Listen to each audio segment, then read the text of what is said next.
ನಮಸ್ಕಾರ. ಪ್ರಜಾರಾಜ್ಯ ಕನ್ನಡ ನ್ಯೂಸ್ಗೆ ಸ್ವಾಗತ. ನಾನು ರಾಮಗೌಡ ಪಾಟೀಲ್. 2028ಕ್ಕೆ ಸತೀಶ್ ಜಾರಕಿಹೊಳಿ ಸಿಎಂ ಆಗಲಿ, ಕಾರಿಮಠದ ಗುರುಸಿದ್ದೇಶ್ವರ ಸ್ವಾಮೀಜಿ. ಸತೀಶ್ ಜಾರಕಿಹೊಳಿ ಅವರಿಗೆ ಮುಖ್ಯಮಂತ್ರಿ ಆಗುವ ಎಲ್ಲ ಅರ್ಹತೆ ಇದೆ. ಹತ್ತರಗಿ ಸುಕ್ಷೇತ್ರ ಕಾರಿಮಠದ ಗುರುಸಿದ್ದೇಶ್ವರ ಸ್ವಾಮೀಜಿ ಹಾರೈಕೆ.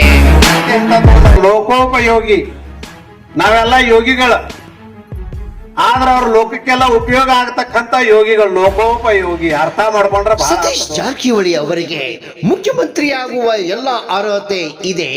2028ಕ್ಕೆ ಸತೀಶ್ ಜಾರಕಿಹೊಳಿ ಸಿಎಂ ಆಗಲಿ, ಹತ್ತರಿಗೆಯ ಸುಕ್ಷೇತ್ರ ಕಾರಿಮಠದ ಗುರುಸಿದ್ದೇಶ್ವರ ಸ್ವಾಮೀಜಿ ಹಾರೈಕೆ. ರಾಮಗೌಡ ಪಾಟೀಲ್, ಪ್ರಜಾರಾಜ್ಯ ಕನ್ನಡ ನ್ಯೂಸ್, ಹತ್ತರಗಿ.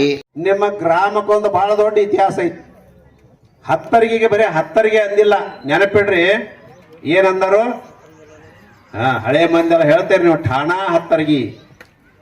ನಾವೇನಾದ್ರೂ ಅಪ್ಪಿ ತಪ್ಪಿ ಠಾಣಾ ಹತ್ತರಿಗೆ ಅನ್ಲಿಲ್ಲ, ಹತ್ತರಿಗೆ ಅಂದೇವು ಸ್ವಾಮಿಗಳು ಅಂತೀರಿ ನೀವು. ಯಾಕ? ಒಂದು ಅಭಿಮಾನ.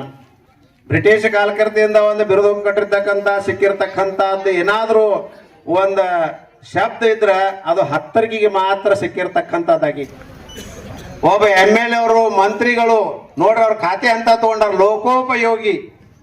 ನಾವೆಲ್ಲ ಯೋಗಿಗಳು, ಆದ್ರೆ ಅವ್ರ ಲೋಕಕ್ಕೆಲ್ಲ ಉಪಯೋಗ ಆಗತಕ್ಕಂಥ ಯೋಗಿಗಳು, ಲೋಕೋಪಯೋಗಿ. ಅರ್ಥ ಮಾಡ್ಕೊಂಡ್ರೆ ಬಹಳ ಅರ್ಥ ದೊಡ್ಡದೈತಿ. ಅಂಥ ಒಬ್ಬ ಸನ್ಮಾನ್ಯ ವ್ಯಕ್ತಿಗಳು ಇವತ್ತಿನ ದಿವಸ ನಮ್ಮ ಕ್ಷೇತ್ರಕ್ಕೆ ಬಹಳ ದೊಡ್ಡ ಕಾರ್ಯವನ್ನು ಮಾಡ್ತಾ ಇದ್ದಾರೆ. ಯಮಕನಮಡಿ ಕ್ಷೇತ್ರ ಮಾದರಿಯಾಗಿ. ಯಮಕನಮಡಿ ಕ್ಷೇತ್ರ ಇಡೀ ರಾಜ್ಯದಲ್ಲಿ ಅಲ್ಲ, ಅಷ್ಟಲ್ಲ ದೇಶದಲ್ಲಿಯೇ ಅದು ಯಮಕನಮಡಿ ಕ್ಷೇತ್ರ ಎಲ್ಲಿಪ್ಪ ಅನ್ನೋ ಒಂದು ವಿಚಾರ ಮುಂದಿನ ದಿನಮಾನಗಳಲ್ಲಿ ಬರ್ತಕ್ಕಂಥದ್ದು ಆಗತದ ಅಂತ